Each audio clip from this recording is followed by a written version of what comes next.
your performance, you haven't submitted all of the questions.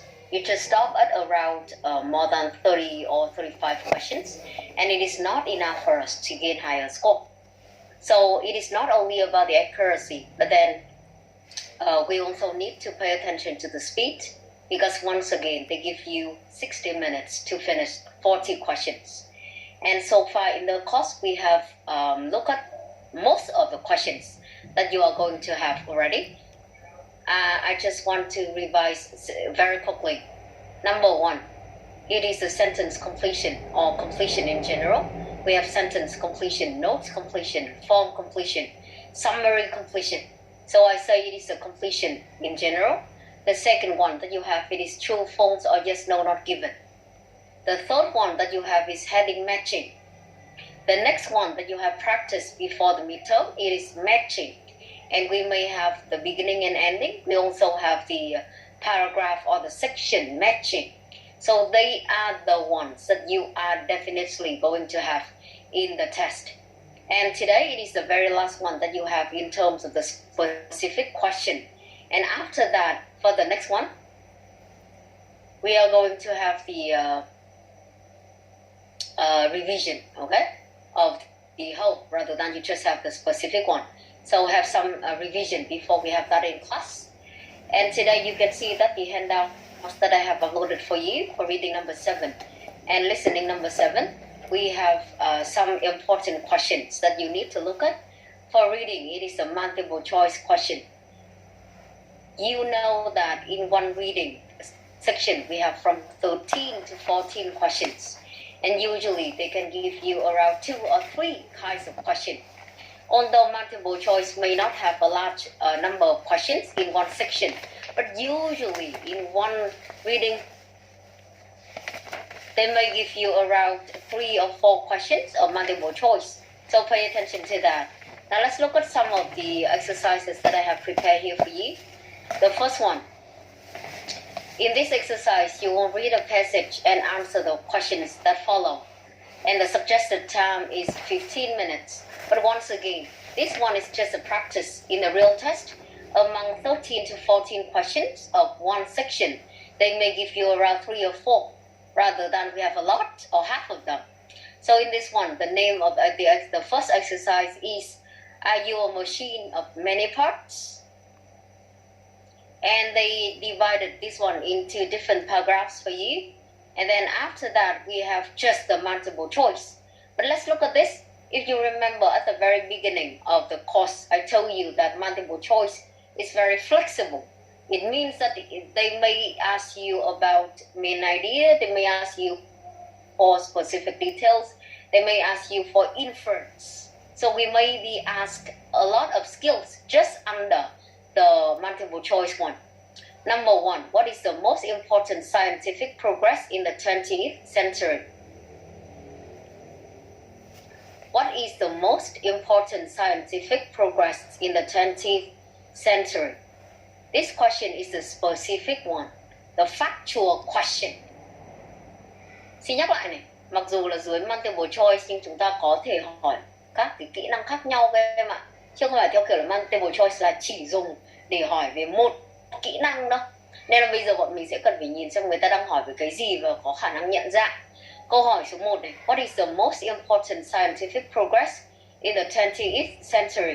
Thì nó là cái loại câu hỏi vẫn hỏi về cái specific detail, là chi tiết cụ thể thôi ạ. Và người ta có thể, em có thể hiểu đây là cái loại câu hỏi như mọi khi chúng ta đã luyện tập về scanning, về factual information.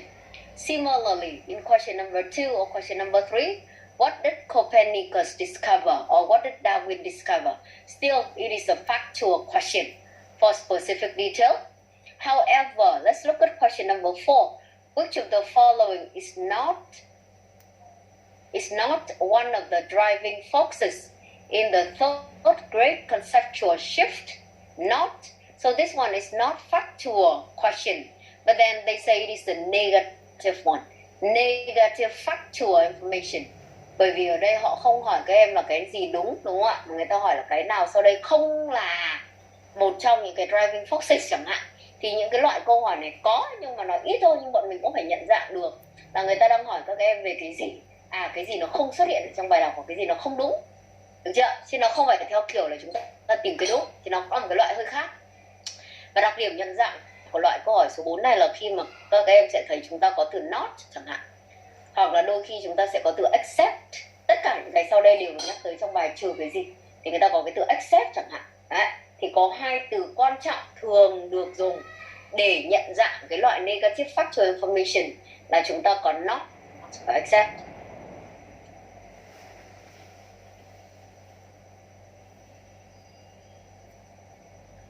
Số 5 này. Which of the following is likely to be the main idea of the book? It's nobody's fault. Thì các bạn sẽ thấy ở đây bọn mình có một cái cụm là is likely to be, đúng không? Thì khi mà bọn mình có cái cụm là is likely to be này thì mình có thể hiểu rằng chưa chắc cái phần này, cái phần main idea of the book này là nó đã được directly stated, nó được nói một cách trực tiếp ở trong bài đọc đâu ạ. Mà chúng ta là có khả năng, có thể. Nên loại câu này cũng có thể là loại inference khi mà các em cần phải suy luận từ những chi tiết có ở trong bài. Mặc dù ấy là những cái câu hỏi suy luận thường nó không phải là những cái câu hỏi mà em phải đi quá xa đâu, càng đi xa thì càng sai thôi. Nhưng về cơ bản là chúng ta có cái từ như là is likely to thì có thể nó không được directly stated, tức là nói một cách trực tiếp mà em chỉ cần đi tìm, được chưa? Thì đấy là loại câu hỏi tiếp theo của multiple choice, nó không còn là factual information một cách trực tiếp mà có thể là inference.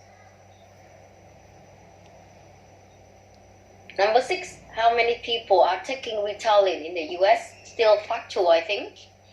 Number 7, which of the following reflects the cultural shift? Which of the following reflects the cultural shift? So it could be the specific information question or it could be the inference one. Number 8, what is Prozac? We see the name, but then we do not know what it is. You have to find it. 9, genetic analysis seems to have confirmed that there is a gene in our body that is responsible for still factual information. And the last one that you have here, question number 10, which of the following does the drug Viagra illustrate? So in this one, they give you different ideas in different paragraphs, like paragraph number 11 or paragraph number 8, and we have to understand the function of this one.